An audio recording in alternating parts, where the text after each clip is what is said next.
society. But again, all of these things are signaling a change, right? They're all signaling a change. The fact that the Arabs are sort of going along and evolving as a society, okay? The second trip to Syria, which we spoke about, which is where this tree comes into the story. And then the actual marriage as well, which happens in a very beautiful way in terms of one of Khadija's friends and one of the people that kind of is a frequent visitor to Khadija's house. And she's the kind of go-between, right? Let me set it up. And then she's going to the Prophet and being like, well, you know, have you ever thought about it? Are you interested? And this kind of going back and forth. And then the beautiful, absolutely heartbreakingly beautiful way that Khadija proposes to the Prophet, peace be upon him. And she lists all of the reasons why she wants to marry him. It's a really, really beautiful kind of time. We also, I think, last time took a moment to pause and think about the physical description of the Prophet, sallallahu alaihi wasallam, and just really reflect on that. And I think, you know, I think we all found that quite moving, because just to be able to hear about, you know, just to be able to almost imagine and picture, you know, who we're speaking about, and what kind of form, you know, we have in our minds and in our hearts, is a really beautiful thing. So we pick up now after the marriage of Khadija to the Prophet ﷺ, and we're now in the new household. This is a replica of Khadija's house in Mecca. I should point out that, did I point this out last time? I'm having deja vu. But I should point out, this bit is kind of the original house, and then this bit's all an extension. Okay, so this bit didn't exist in the time of the Prophet ﷺ, but this was basically the house of the Prophet and Khadija in Mecca. And so, as we know, they had 6 children together, and the first child was a boy called Qasim. And because of that, the Prophet came to be known as the father of Qasim. Abu Qasim, right, was his name. And again, our teachers point out something here, that this is really significant, because as a prophet many years later, the Prophet ﷺ would say, Ana al-Qasim, I am the Qasim, and Allah gives. And a Qasim is like someone who breaks things up and distributes them. So God gives the revelation to the Prophet ﷺ, the wisdom, and the Prophet ﷺ will break it up, like do the, you know, and then he'll sort of give it to people as and when they need it. So he comes to be known as Abu Qasim, the father of Qasim. What other children does he have? Qasim? Anyone know any other names? He has another son called Abdullah, or in some narrations his name is Tahir, in some narrations his name is Abdullah. So Qasim, Abdullah, and then 4 daughters, Zainab, Ruqayya, Kulthum, and finally Fatima. Now, also running around the house is a little boy called Ali. And the reason for this is because Abu Talib, the Prophet's uncle, who, as you remember, raised the Prophet ﷺ, as a child and kind of raised him and took him in as one of his own, Abu Talib, his luck is starting to run out. So he's an important figure. He's a chief of his clan, the clan of Hashim and Muttalib. He's a chief, but that doesn't necessarily mean that he's, you know, minted. His businesses, he's getting old. He's starting to struggle a bit. And so the Prophet ﷺ, now that he's married to Khadija, now that he has his own home and all of that, the Prophet ﷺ sees that, you know, his uncle is starting to struggle a bit financially, but he's still having children. So Abdul Muttalib's just had two children, right? One of them is Ali. And so the Prophet ﷺ goes to another uncle of his called Abbas, and he says to Abbas that, look, let's try and help out Abu Talib a little bit. And so they both go to Abu Talib, and they offer him that, let me take one of the boys, Abbas will take one of the boys, and then that way you've got a few less mouths to feed, and you can try and recover yourself a little bit. So the Prophet ﷺ takes in Ali, and Abbas takes in the other son. So now you have Ali living in the house as well. And so Ali actually grows up in the house of the Prophet ﷺ from a very, very young age. So Ali is also running around the house in and out at this time as well. You've also got Zayd. Now Zayd he was actually a slave of Khadija. And when they got married, Khadija gifted him to the Prophet ﷺ. Now Zayd is really interesting because Zayd was a royal. He was actually a royal. He was noble blood. His family was one of the powerful families of the north. So if you kind of think of where Saudi Arabia now meets with like Iraq, the northern places, he's from there, and his family are kind of the chiefs of that tribe. And what happens is that he's actually, what used to happen in those days is that one tribe would then go raid. They would do a raid, right? And then they would just take everything, grab whoever they could grab, and just sell them into slavery. And this is what happened to Zayd. Zayd's home was raided. Okay, the money and the possessions and the wealth were all taken, and the young boys were all sold into slavery. And so Zayd is sold into slavery, and he ends up, long story short, ends up in Mecca.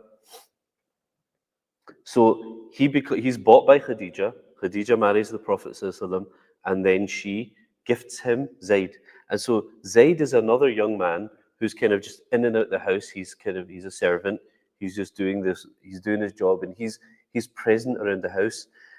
And what happens is one year, while he's living in the house, one year there's a group of people from his tribe who've come for Hajj. There's a group of people from his tribe who've come for Hajj. Okay, and what he does is that he kind of lets them know that he's alive and he's there, because obviously he's thinking about his parents, he's thinking about his family, people who will be worried about him, and people who will be, is he alive? Is he not? So he goes to these people from his tribe, and he composes a poem, right? Because poetry is just so important to these people, right? Though I myself be far, yet take my words unto my people. At the holy house I dwell, amidst the places that God has made sacred. Set then aside the sorrows you have grieved. Weary not camels scouring the earth for me, for I, praise be to God, am in the best of noble family, great in all its line. This is the message that Zayd sends to his family. And what's amazing is I'm happy, is what he's saying, right? For I, praise be to God, I'm in the best of noble families. He's like, I'm in a good place here. I'm with a noble people, a noble family. I mean, who's he living with? He's living with the Prophet ﷺ. I dwell amidst the places God has made sacred, okay, in the holy house. So he's sending this message, don't worry about me, I'm fine, okay? But when the message arrives back in his home, way in the north, obviously they're not just going to let that go. So the father and some of his brothers, some men they get on their horses and they charge straight down to Mecca.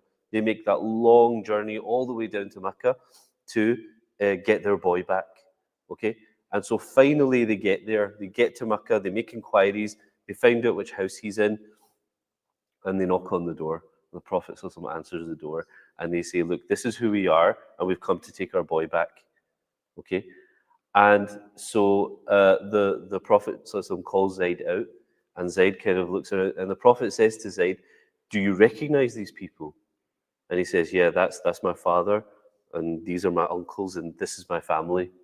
And then the Prophet ﷺ says, this is amazing, right? The Prophet ﷺ says, and you know me, right? You know who I am. And Zayd says, yeah. And he says, okay, he turns to the father and he says, how about this? How about we let Zaid choose where he wants to be? Okay. And so uh, Zaid takes a step closer to the Prophet and says, I choose you. And the father and the uncles are just like, you've got to be kidding me. You've got to be kidding me. You would choose a life of slavery instead of being free. You can come back home with us. You would be a prince, basically. You're the next leader of your tribe. You would be a prince. You would rather have slavery. And Zaid says, I have seen things from this man that I can't choose anyone else over him. Right? And it's easy to just kind of mention that and move on to the next thing. What does it take for a teenager to say that?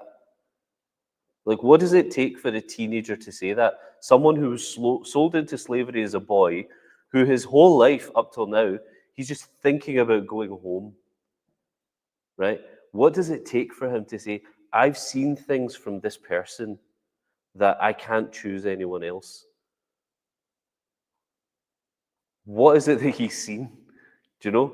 Like, it's really an extraordinary thing for a teenage boy to say something like that. Okay?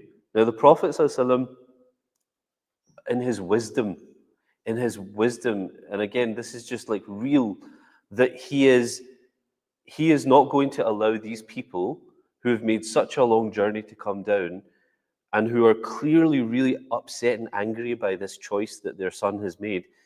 He's got to do something to alleviate their pain. And so the Prophet ﷺ takes Zaid, holds his hand, and takes him to the Kaaba, which is not too far away from the house. And they go to the front of the Kaaba, and the Prophet makes an announcement. And he says, from this day forward, Zaid is my son. Okay? He will inherit from me, and I will inherit from him. Okay? So he basically makes this public announcement that he's now adopting Zaid as his son. Okay? And the people accept it, and they call him Zaid ibn Muhammad, Zaid the son of Muhammad. Okay? And so what does that mean for the father and the uncles of Zaid? They're still upset, yeah, they're still angry, yeah, but there's a big silver lining here, okay, which is, okay, he's no longer a slave, but also he's now in the show, right? He's in the center of the country, right where you want to be, and he now belongs to a family which is the most respected family of Arabia, the Quraysh, and then specifically the children and the descendants of Abdul Muttalib, right? He's right in there. And if he plays his cards right and he, takes over, the Prophet ﷺ said, he inherits me and I inherit him, he could easily become the leader of this very important tribe and a guardian of the Kaaba, and what an amazing connection to have. So the Prophet ﷺ really, in an amazing way, he kind of puts them at ease as well, in terms of, although he's chosen me, but this will be good for you as well. Okay, and so although they go home empty-handed, they go home with, a good feeling that, there's a lot of good that's come from this. And this is just the prophetic way. This is the Prophet ﷺ, that it was impossible to go to him without coming back with something good. It's just impossible. You couldn't go to him without coming back with something good. And it's one of the markers of the heirs of the prophets, like the scholars who are really the heirs of the prophets, that you find you cannot leave them without them giving you something good, right? So like certain people that I love and respect as teachers and scholars, you never leave them empty-handed. You always come away with something, even if it's just a wee trinket, but you always come away with something, and you're like in the car driving home, like, how did I get home with this? But they always give you something, and if they've not got something physical to give you, they give you a dua, right? They make dua for you, or they give you something that you can take home, that you just carry away with you, that was nice. That was a really nice thing that I got from him. And this was the prophetic way. This is the way the Prophet ﷺ was. Another person that you would have seen in and out the house all the time was a lady called Barakah. And is it not extraordinary that there's a lady who's in and out the house and her name is Barakah? The Prophet literally is surrounded by Barakah. But Barakah is an amazing woman. Barakah was there the night the Prophet was born. She was there the night the Prophet was born, right? She was a lady of the house, and she served the Prophet's mother. She served Amina. She was there the night the Prophet was born. And so she's been with him for his entire childhood and growing up. When the Prophet's mother died, it was Barakah that put him on her camel and rode home with him, you know. So she's been there always. And Barakah, what happens is that around about this time, she actually goes off and gets married. And we don't exactly know what happens, but the marriage ends very quickly. And she knows the marriage has ended very quickly, but she knows that there's only one place where she can go, and that's back to the house of Muhammad. He's my son. And so she goes back to the Prophet's house. She lives there. And the Prophet used to call her mother, used to call her Ummi, right? And he used to say, she's all that's left. That's what he used to say about her. She's all that's left. The Prophet doesn't have his mother. He doesn't have his father. He doesn't have his grandfather. All the people in his life, we spoke about this before, all the people in his early life are gone. The only person he has left of his childhood is Barakah. And so he used to call her mother, and he used to say, she's all that's left. She's all I have left from his childhood. So that's Barakah. So she's always in and out the house as well. It's a busy house, right? You've got 6 kids running around. You've got Ali running around as well. You've got Zaid in and out the house. Barakah is always around, helping around the house. And then the Prophet has his own close, these are children and elders. Then the Prophet has his own very close group of friends. We've already spoken about Hamza, okay? Because Hamza, if you remember, was the best man at the Prophet's wedding, right? He was the one that represented Quraysh at the wedding of the Prophet to Khadija. So we've already spoken about that. The Prophet and Hamza were similar in age. They had the same foster mother in the desert, so they were actually milk brothers. So although they were uncle and nephew, from a perspective, they were also brothers. Okay, in terms of the Arab worldview, they were also brothers. They were very close. Hamza's sister, Safiya, who was again the aunt of the Prophet technically growing up, but again they grew up like cousins. Okay. And then also Salma, who has a sort of cousin sort of relationship to the Prophet. These 3 are also a very strong trio of close friends, cousins, people who are very close. Another person is Abu Sufyan, who is very similar in age and also description. They said that Abu Sufyan was very closely resembled the Prophet ﷺ as well. This is not that other Abu Sufyan, by the way, who's going to be like, one of, going to be a bit of a thorn in the side. This is another cousin of the Prophet ﷺ who's called Abu Sufyan, and he's also very close with her. So you get this picture of a very busy household. Sometimes you see houses like this. If you don't have a house like this yourself, you've been in houses like this where it's like people are always coming and going, the door's always open, you've always got people in and out. It's a very busy home, and that's what it was like. Okay? And then, of course, a very frequent visitor to the house is Halima, the foster mother of the Prophet. Whenever she's visiting in Makkah, she's always going to be staying in the Prophet's house for a few days. And again, she's a mother to the Prophet as well. So this household is just a very beautiful, very blessed household. Abbas and his wife, we've just mentioned that the Prophet went with Abbas to go and sort of take, Ali away from Abu Talib. Abbas, again, is an uncle of the Prophet, but also a very close friend. Okay, a very, very close friend. And you will see throughout the rest of the story that Abbas is always there, working alongside, working with the Prophet, kind of, he's a sort of in the background as a mover and shaker, trying to make things work in the Prophet's favor. So he's always close, and Abbas's wife, Fadl, is also a very important person. Again, a very close member of the house, someone who's always in and out, always helping. However, as we've seen, we've spoken about this before, okay, that Allah Ta'ala, God, He, He is always taking people away from the Prophet ﷺ. Whenever the mother, the father, He's always taking people away. The Prophet ﷺ is, throughout his entire life, is experiencing bereavement after bereavement after bereavement. And we spoke about the significance of that and the wisdom of that. And so in this situation, it's his children where he really suffers this bereavement.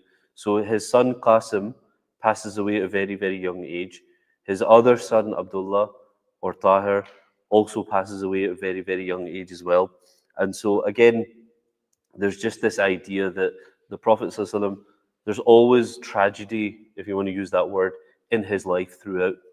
Okay, although this is a period of immense happiness and blessing and family and all of that good stuff, but there's always that element of pain and suffering. It's always there in the life of the Prophet ﷺ.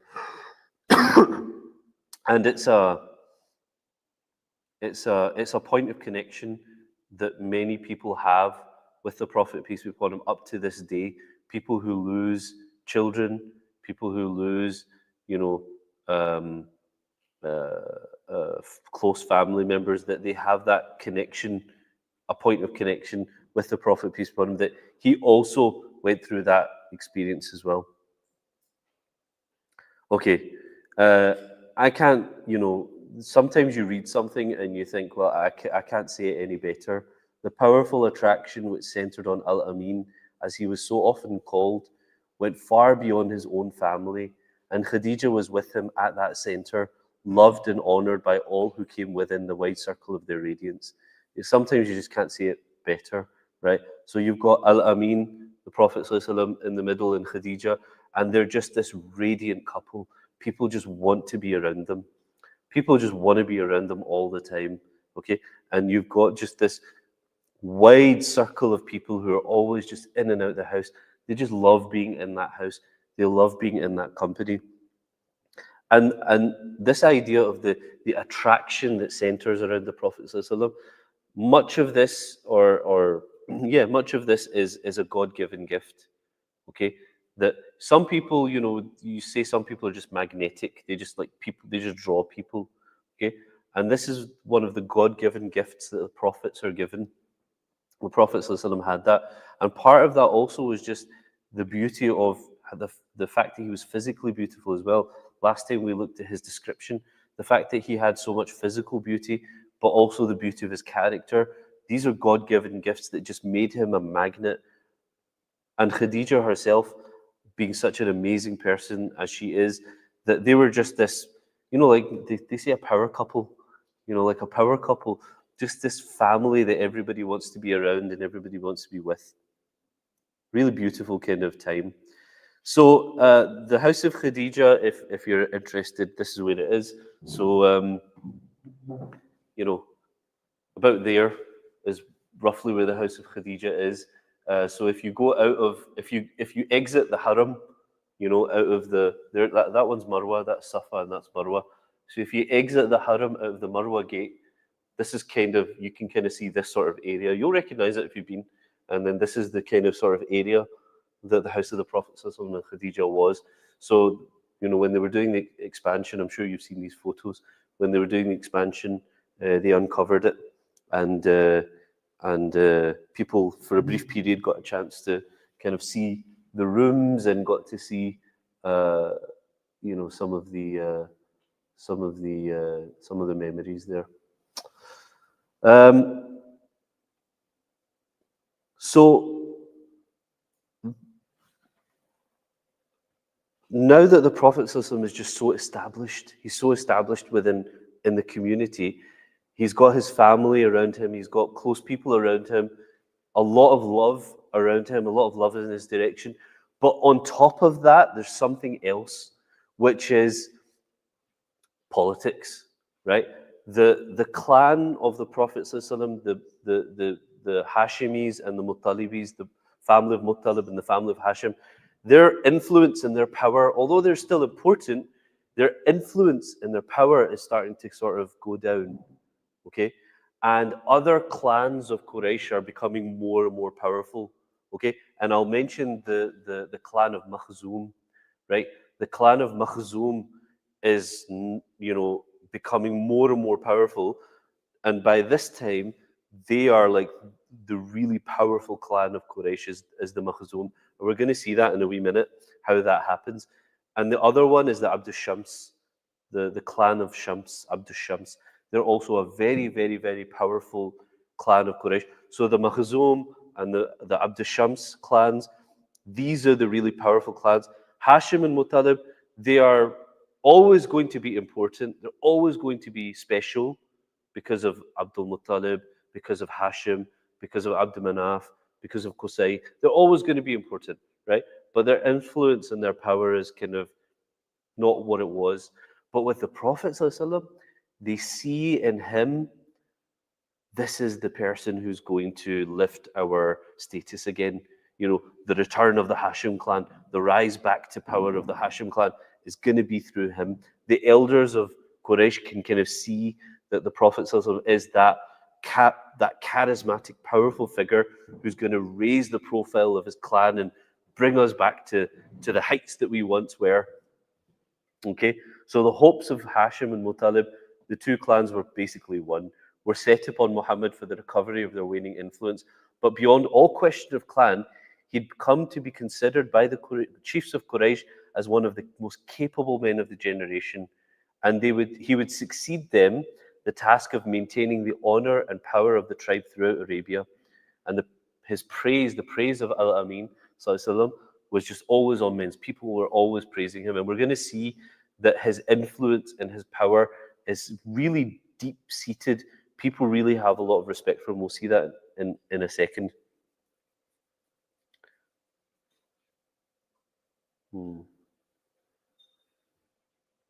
There's something I was just thinking about there, just escaped my mind.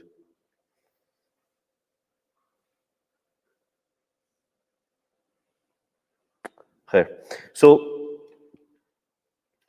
the rebuilding of the Kaaba is where you really see the respect that people have for the Prophet ﷺ, the way that people are really looking to him as the next great leader. Okay, the way that people are looking to him as the next great leader, you see that in the incident of the rebuilding of the Kaaba. This happens when the Prophet ﷺ is around sort of 35 years old, in his mid-30s. That's what I was going to point out, actually, is that the Prophet ﷺ is not quite at an age yet where he is considered, in the circle. So the Arabs had different stages of life. They kind of mapped out this map of life with different stages. So they had these words for the different phases you go through in life. So you have like tifl, which is like a little toddler, kind of baby, young. Then you have like a shabab, right, which is kind of a different stage of childhood. Okay, and then you had like, in fact, shabab even went into what we would consider to be like adulthood. And then you got to a point where you became a rajul, right? A rajul, a man, okay? And you didn't get to the point of being a rajul until you were in your 40s. You had to be in your 40s. Before that, you're considered a sort of shabab, right? So, you're like a child, and then you're, there's not really this concept of teenager. You're sort of a child, and then you're a shabab, like a young adult, and you're a young adult until you are almost like in your 40s. Then you're a rajul, then you're a man, okay? And then beyond that, in your late 50s and 60s, you become a sheikh, an old man, right? Now, for the Arabs, you don't get asked your opinion until you're a rajul. See, until you're a man in your 40s, that's when you start getting asked your opinion about things, which makes this incredibly significant. The Prophet ﷺ has not reached that age yet. He's not reached the age traditionally when he's asked his opinion about things, when he's allowed into the circle of, mashwara and shura and like, what do you think about this? And he's not at that age yet. He's still got some years left to serve his time before he's got that sort of age. But the fact that he's not reached that age, he's not reached his 40s yet, and people basically, allow him to do this is really significant. So the Kaaba, when the Prophet was in his mid-30s, the Quraysh take the decision to rebuild the Kaaba because this is the best I could find, but this is roughly what the Kaaba looked like in his time. Okay, since the time of the Prophet Ibrahim, the Kaaba had been rebuilt. Okay, but it had more or less been rebuilt on the foundations and kind of looking roughly like the way the Prophet Ibrahim had built it. Okay, that is to say that it had two doors, it had no roof. Okay, and it was slightly longer on one side. It's not like a perfect cube the way it is today. It's sort of elongated on one side. Okay, but over the years, obviously, you get the normal wear and tear. But the other problem that the Quraysh were finding is because the Kaaba had no roof, and because it wasn't even that high, people were able to jump in, right? And so, when pilgrims are making gifts, giving gifts to the Kaaba, you can imagine every year at Hajj time, all the various tribes of Arabia, they're all bringing their idols to the Kaaba, but they're also bringing lots of rich gifts and money and, golden statues and all sorts of beautiful gifts. And so they're gifting it to the Kaaba. And so all of this treasure is being stored inside the Kaaba in a building that has no roof, right? And the walls aren't that high. And it's generally quite rough. It's not, it's quite a dilapidated building. So there's loads of thefts. There's loads of these kinds of things happening. So the Quraysh basically take the decision, okay? And it just so happens that there's been a shipwreck off the coast of Jeddah, right? There's been a shipwreck off the coast of Jeddah because you can imagine in the desert of Arabia, where Mecca is especially, it's not that many trees, right? Not a lot of opportunity to get a lot of timber to do the construction work. But it just so happens, and for us it's the plan of Allah, right? That there's a shipwreck off the coast of Jeddah, and it's a Greek ship that is shipwrecked off the coast of Jeddah, and lo and behold, we now have all this timber that nobody knows what to do with. So the Quraysh buy the timber off of the shipwreck, off of a Greek ship, and have it transported to Mecca, and they find a Copt, an Egyptian, a Christian Egyptian Copt, who's a skilled carpenter, and they employ him to start the work. Now, there's something really significant here, that the Kaaba, the building of the Kaaba is being contributed to by Greek Christians and a Coptic Christian as well. This is the temple of Abraham. This is the temple of Abraham. And so the Jews and the Christians, in some way, still have a contribution to make to this place. They still have the barakah, the blessing of having a connection to this place. Okay? Bahira is a Christian monk, and he foretells the fact that this boy is going to become a prophet one day, right? That the Abrahamic tradition is very much like infused into the story of the Prophet, into the Kaaba itself, into everything that's significant. It's almost like like the passing on of the torch. So many times in the life of the Prophet, where the Jews and the Christians effectively are passing the torch on to the Prophet, right? But even within the building of the structure of the Kaaba itself, physically, the Jews and the Christians, in this case the Christians, are sort of have a part in this. They have a hand in this. That some of the structure of the Kaaba, imagine that today, that some of the structure of the Kaaba has been built by the Greeks. Like, who could have seen that on the bingo card? That the Greeks will contribute to the building of the Kaaba. The Coptic Christians, the Egyptian Christians will contribute to the building of the Kaaba. It's really amazing, like the way that Allah plans things and the way these things happen. So anyway, this Coptic Christian carpenter is using Greek wood to basically construct a roof and some doors for the Kaaba. And meanwhile, the Quraysh, their job now is to pull down the old building so they can construct the new building, okay? But they're all too scared to do that, okay? And what happens is, again, the way that Allah works, what happens is as they're planning this, that, well, we've got to basically deconstruct the building, pull it down so that we can build it up again. Around about that time, from inside the Kaaba, a huge snake starts to come out and starts to basically take a nap during the day. Just just against the walls of the Kaaba, just when they decide that they're going to start pulling the building down. And every time somebody approaches the Kaaba, the snake lifts up its head and starts hissing. And you're talking about a thu'ban in Arabic. There's different words for snake in Arabic, right? There's hayya in the Quran, hayyatun tas'a, right? There's thu'ban. There's all these different words for snake.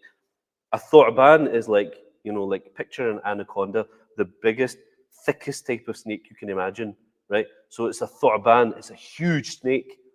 And so every time they approach, it's on attack. And so people are just too scared to go near it. And people are taking this as an omen. They're taking these as signs, right? Oh, we're not supposed to do this. And so they wait, and they wait, and they wait, until one day, as the snake is having its nap outside the walls of the Kaaba, a huge eagle comes down, grabs the snake with its claws, talons, and just flies off with the snake. And the Quraysh take this as a sign that, we can do the work now. So the first person to step forward to pull down some bricks is a man from Makhzum. Remember I said, who gets the honor, like who gets to go first? It's the Makhzum. They're the powerful tribe now. So a man, I believe his name was Abu Wahab, from the clan of Makhzum, right? He takes the first step. He steps forward and he pulls off he knocks off the first rock stone from the building, and he pulls it down. And as he does so, he pulls it down and it flies out of his hand and goes back. It flies right out of his hand and it goes back into the building again. Everybody jumps back, right? Okay, we're not doing this. Cut. It's all over, right? Forget it. No way. Okay? No way. And so work stops again, right? Nobody knows what to do. We need to repair the building, though. It's collapsing, right? We need to repair the building, so what do? So they wait. Finally, one of the chiefs of Makhzum, again, very powerful clan, one of the chiefs of Makhzum, Al-Walid ibn Mughira, picks up a pickaxe and he goes, right, that's it. He goes out and he goes and stands in front of the Kaaba and he makes a prayer and he says, oh Allah, you know what we're doing here. You know why we're doing this. We're doing this for a good reason. Our intentions are good. All of this is good. Everything behind this is good. And then he starts knocking down the building. And everybody's just like, let's just wait and see what happens, right? And so they're just watching him. Nobody's joining in, right? He's going to get struck by lightning. The earth is going to swallow him up. A snake's going to eat him. Like, let's just wait and see what happens, right? We'll all stand about with popcorn and just like, what's the most creative way this guy's going to, maybe he'll melt or something like that, right? And he's just going at it and nothing's happening, okay? And then, as if that isn't bad enough, right? It starts getting dark. He stops. And still nobody's doing anything. Like, let's just see how the night goes, right? If he survives the night, right? And then, so when he shows up in the morning and he's like not harmed, they're like, okay, now we can do it, okay? And then they all start joining in, and then they start taking the building down, okay? Now, one of the important things as well, because again, you kind of think, what's the wisdom in all this? Like, Allah obviously knew their intentions from the beginning. So why do the thing with the snake? Why do the thing with the stone not being... Like, what was it that someone had to stand in public and declare, our intentions are pure, for Allah to accept that? Again, there's like, it's a discussion to be had. It's like something to reflect on. Allah knew their intentions were pure from the beginning. Allah knew that what they were doing. But why send them all of these signs? Why make it that they had to overcome these hurdles before he allowed them to finally bring down the house? That Walid had to say it. He had to vocalize it in front of everyone. No, our intentions are pure. As if people needed that reminder. People needed to, that thing that, no, adjust yourselves, fix your hearts before you touch my house. Okay? And the Quraysh also, probably because they were so scared of what's been happening, they also made a decision that they were only going to pay for the construction of the Kaaba with clean money. So they weren't going to use any money that was gotten from interest, and they weren't going to use any money that was gotten from any sort of other ill-gotten means. They were only going to use pure money. And so because of that, they couldn't raise enough money to build the full building, which is amazing. They couldn't raise enough money. As wealthy as they all were, so much of their money was impure that they couldn't raise enough pure money to actually build the full building. And so what you end up with is a smaller building and then a little wall beside it, which marks where the Kaaba should end. Yeah. So they go on to the construction, and the construction's happening. And one of the things that happens is that they bring the building down to its foundations, and they discover down at the very bottom of the foundations, they discover green stones, which are the very, very bottom stones of the building.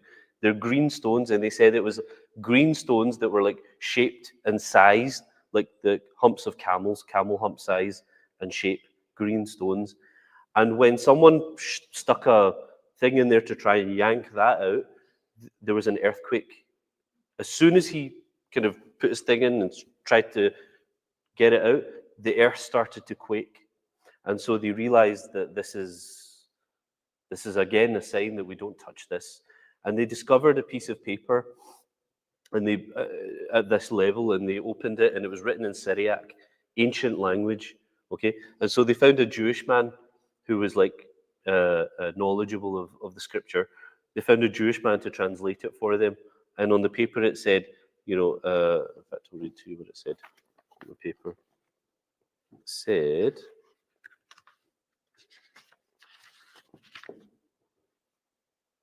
It said, I am God, the Lord of Bakka.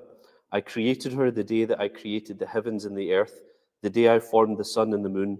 I placed around about her 7 inviolable angels.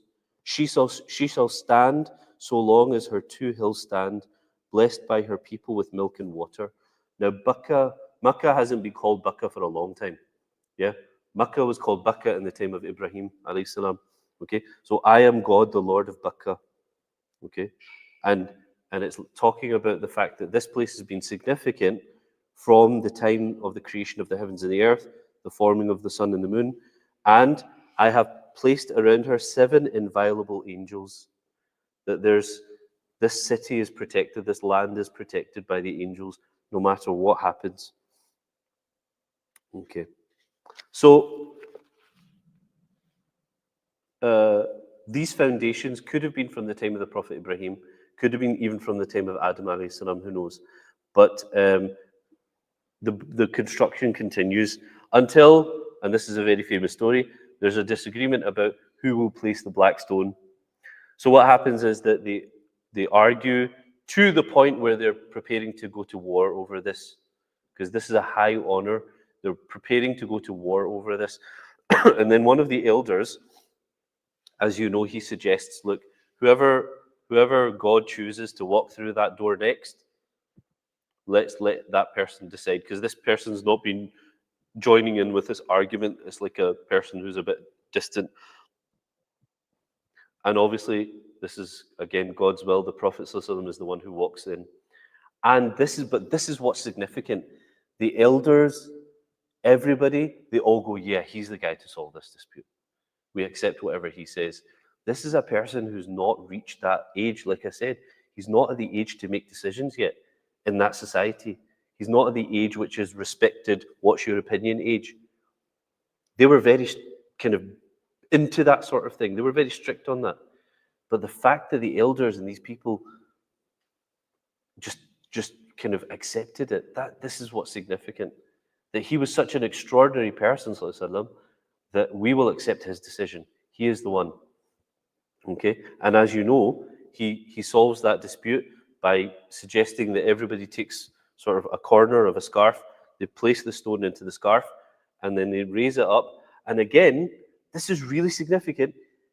He, sallallahu alaihi wasallam, is the one who then lifts it up and puts it into the. Now, not that long ago, they were about to go to war over who gets the honor of putting the stone in. He does it, and they're not fussed. How come nobody said, well, why is it him now?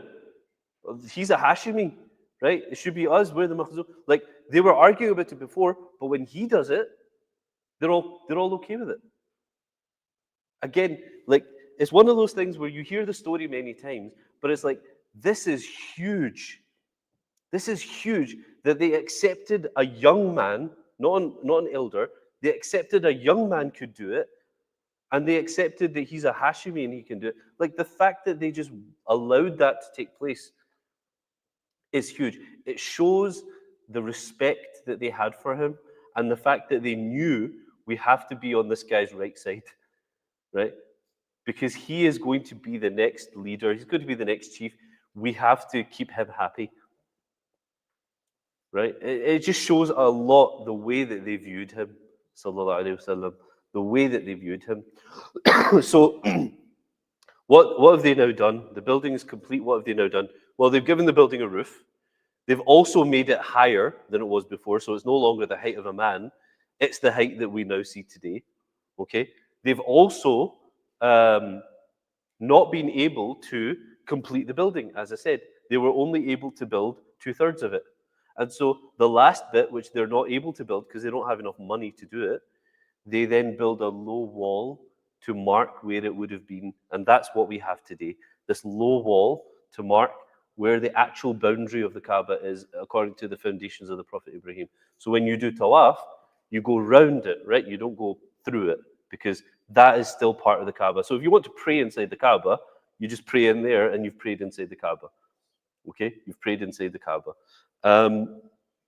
So the Kaaba, as it roughly is now, is how they've now built it. And the other thing they did is they've raised the door of the Kaaba as well, so that you can only access it with, like now with stairs and things, which is significant, right? Because before, anyone could go in and out.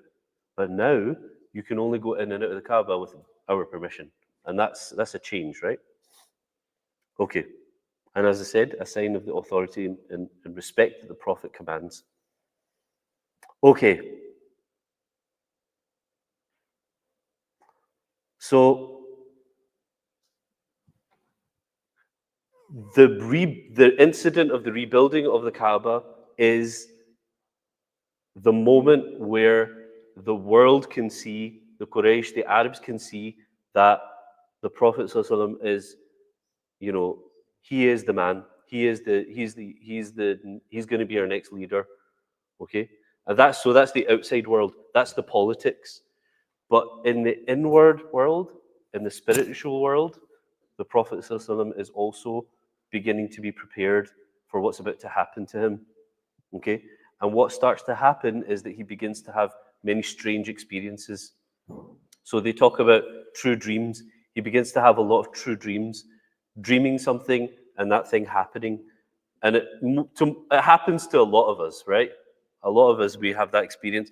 But to most of us in your lifetime, in our lifetimes, it'll maybe happen once or twice, right? Whereas the Prophet ﷺ is happening very frequently, okay? Also, another thing that begins to happen is that the Prophet ﷺ begins to hear nature. He begins to hear nature. And so the trees, the rocks, the stones, he begins to hear their voices. And many a time, he will walk past a tree, and the tree, Assalamu alayka ayyuhan nabi, peace be upon you, O Prophet. Okay? And so he begins to have this. And so the result of this is that he begins to isolate himself more and more. He begins to isolate himself more and more. And he begins to engage in this practice, which is khalwa, okay? Spiritual retreat, okay? In the Seerah books, they call it tahannuth. Tahannuth means getting away from the idols, right? Hinth in the Quran, hinth is idol worship, Okay, in Surah Waqi'ah, for example, you have the word hinth, idol worship. So tahannuth is to like get away from idol worship. So the Prophet ﷺ, having all of these inward experiences that he's having with the dreams and the voices and the visions, okay, the idols even more so are just like, you know, I need to get away from this. And so tahannuth, we now call it khalwa, the practice of spiritual retreat, spiritual isolation. Okay, many great people in the history of Islam have have uh, have engaged in this practice. Imam al-Jazuli is a famous example. Imam al-Jazuli went into khalwa in his house in Morocco for many years, and when he came out of khalwa, uh, they, they they say when he came out of khalwa, people would just look at his face and they would start doing istighfar and going into tears and crying and turning back to Allah just by looking at his face. That was the impact of the khalwa that he did. It's a very dangerous spiritual practice, very dangerous. Okay, and in fact, if you read the books of kind of the kind of spiritual tradition of Islam, they all say the same thing. They're like, don't do it unless you are prepared spiritually to do it, because khalwa is equally powerful, but equally you become susceptible to the bad stuff as well. So by closing yourself off, you become susceptible, yes, to the angelic, lordly, divine kind of, but you also become susceptible to the other thing as well, and you can easily be deluded. Okay, so the shaitan can get you easier. The demonic forces can also get to you easier because you're cut off. So it's actually a very dangerous spiritual practice. And so, again, in the books of Islamic spirituality, they say don't do it unless you've been prepared to do it and you've been kind of given the go-ahead that you're ready to do it. But the Prophet ﷺ is who he is. So he goes into this practice of spiritual retreat.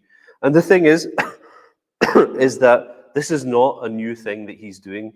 His ancestors all did the same thing. They all used to go into spiritual retreat. They always used to go into khalwa. It was a practice of the descendants of the Prophet Ibrahim that they used to do this. The great men of Quraysh, from the time of the Prophet Ibrahim all the way down to the time of the Prophet ﷺ, this was a practice that they used to do. The Prophet's grandfather, his great-grandfather, his great-great-grandfather, they would do this for a time. They would dedicate a number of days to God, and they would go off and do this. Okay, and it's the reality is it's a very common spiritual practice across all religions, right? Christian monks did it for centuries. Allah even speaks about it in the Quran.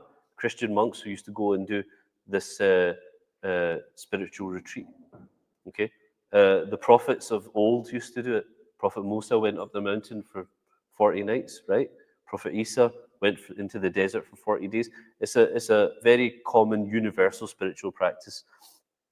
But what's an interesting fact, if you didn't know this before, is that the ancestors of the Prophet ﷺ always used to go to the same place. They had a favorite spot, which is that mountain there. Okay, that was their favorite spot. That mountain had been a place of spiritual retreat for all the Prophet's ancestors. They all went to that. So the Prophet ﷺ did not choose that place randomly. That was a place that was known to him, that his forefathers and ancestors used to go there for spiritual retreat. Okay? Now, from the house of the Prophet ﷺ, just not too far from the hill of Marwa, to Jabal Nur, the mountain of light as it's called, is round about 3 miles. And that's if you're walking in a straight line. Okay? Do you know how long it takes for a young, healthy person to walk 3 miles? Around about 45 minutes. It'll take you around about 45 minutes. If you're walking in a perfectly straight line and you're reasonably young, fit, and healthy, it will take you about 45 minutes. Now, this being a mountainous desert area, we can assume the Prophet ﷺ did not walk in a straight line exactly. So it would have taken longer. So it's let's be safe and say about an hour's walk. So the Prophet ﷺ's habit, he would pack enough food and water for however long he was going to stay, usually a few nights, usually a week or two or something like that. He would pack enough food and water. He would be carrying all of that for 3 miles. And that, by the way, 3 miles gets you to the bottom of the mountain. You've still got to climb the thing, right? Which is another, on average, it takes about an hour to climb up to the cave of Hira. Okay, so you're talking about a 2-hour walk there or thereabouts. And it's extraordinary that Khadija, while he was up there, Khadija also used to sometimes go up and bring him food. So she's walking 2 hours to bring him food, and then another, and walking back home again. It's not a short journey to the cave. Okay. Now, if you climb up to the top of the mountain, this is what it looks like from the very top of the mountain. So you get to a point where you climb the very top of the mountain, and then the cave is actually downwards again, right? So you climb to the top of the mountain, you get to the top, and then you have to go down again to access the cave. When you get to the top of the mountain, that's the cave there that you can see. This, all the people there are trying to get in. That's where the cave is of Hira, and that's the entrance to the cave itself. Once you're inside the cave, what's amazing, that's the actual place where you would sit in the cave. That's where the Prophet would sit. But what's amazing is when you're inside the cave, you can actually see Mecca. There's actually a hole in the wall. You can actually see Mecca. So as the Prophet is sitting in silence, in spiritual retreat, he can actually see, and I mean, if you imagine that isn't there, you can actually see the Kaaba, right? You can actually see the Kaaba. In his time, he would have been able to see the Kaaba. So what's amazing is that the Prophet is in this retreat, but he's also able to also look at the house of God while he's in this retreat. And one of the amazing things we know is that looking at the Kaaba is an act of worship. You get reward for just looking at the Kaaba, right? You get reward for just looking at the Kaaba. It's an act of worship. So he's spending long periods of time here, and part of that is processing what's happening to him, these experiences that he's having, and the things that he's kind of hearing. Okay, and this brings us up to his 40th year, when now he becomes a rajul. See the way that Allah planned it. Now he's at the age where people traditionally in the society are going to listen to him. You know, Allah made it so that he reached that age.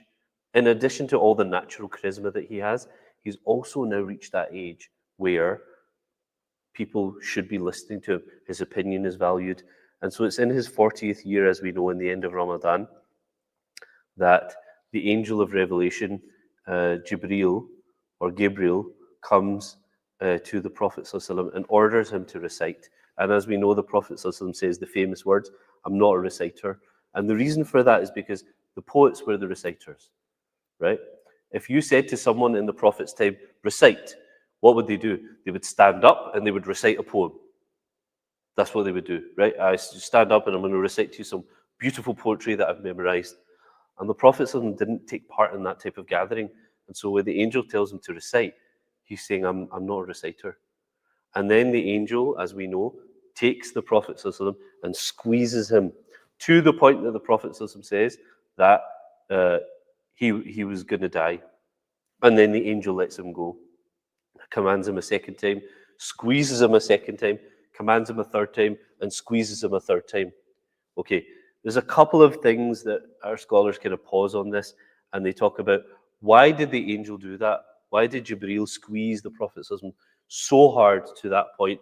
Is it not enough to just like sort of pinch someone, right? You're not dreaming, right? Why squeeze him so hard? I mean, does anyone have any ideas? Yep.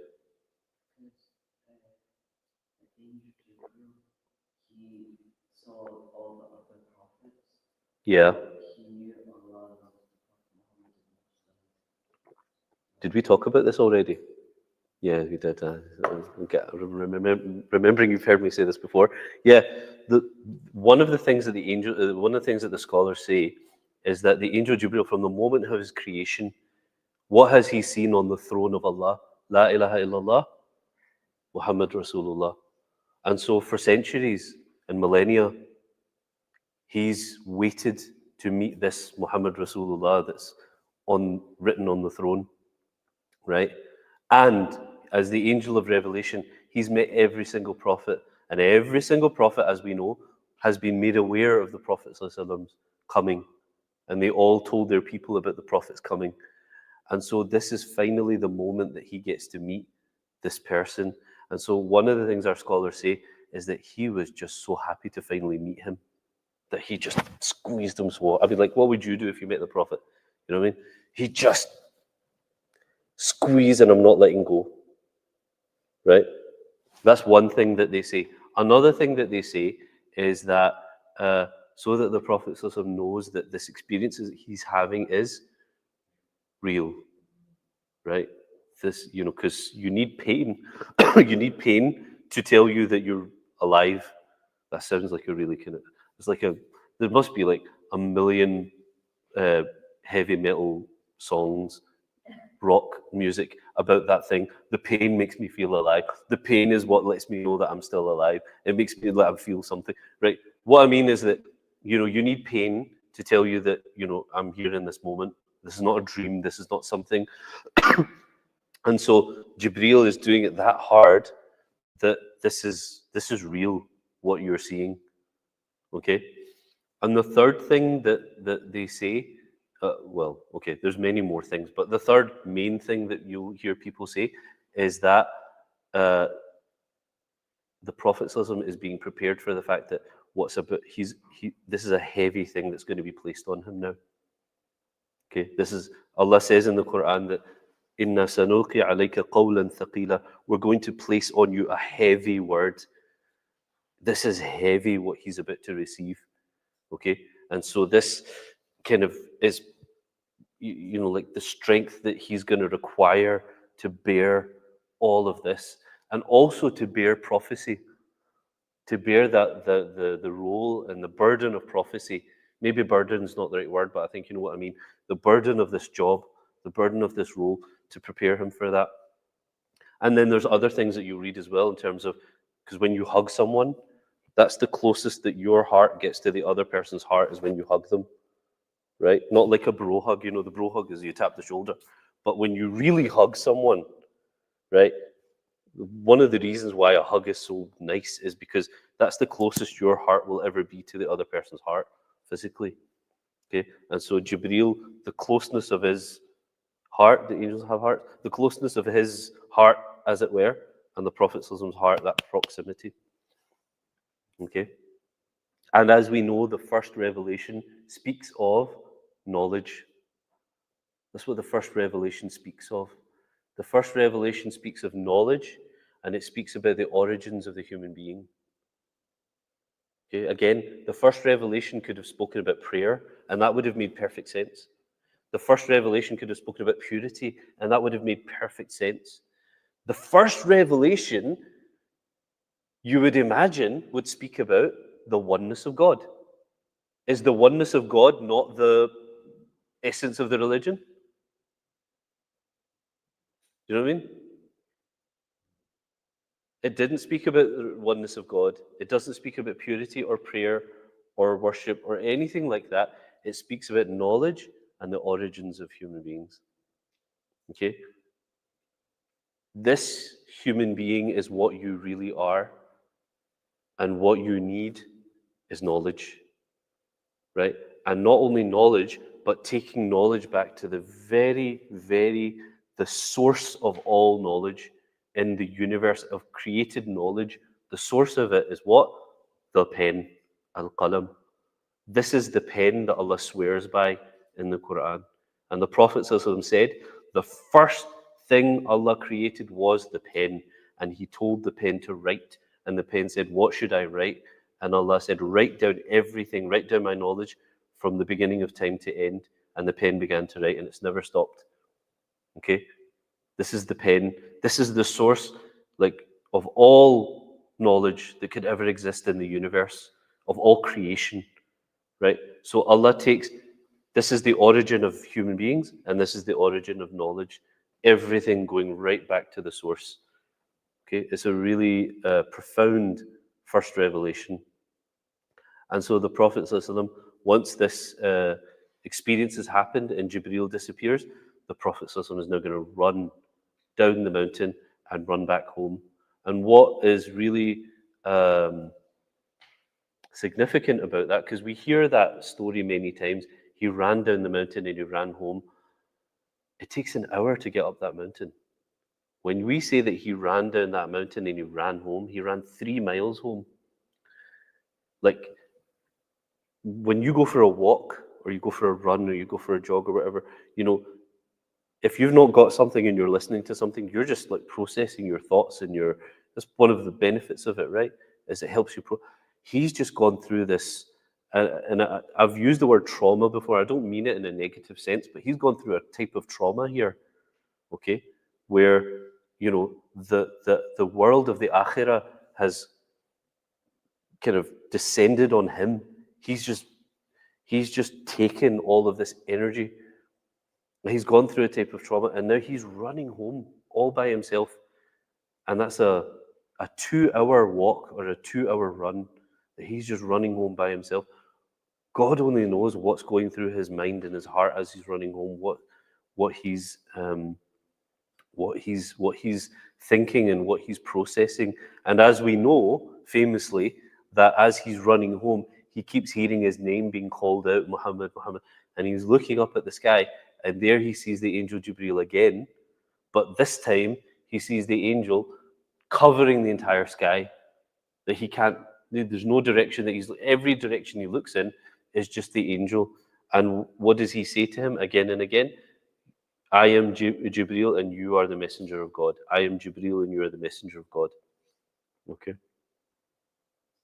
And so next time, inshallah, we'll look at what happens immediately after this. We'll just pick up straight away from the minute that he gets home, sallallahu alaihi wasallam, and then hopefully we'll have a look into the first years of prophecy as well, inshallah. So are there any thoughts or any questions or anything that anybody wants to say or ask or anything like that? Inshallah khair. Okay, barakallah feekum. Wal afu minkum.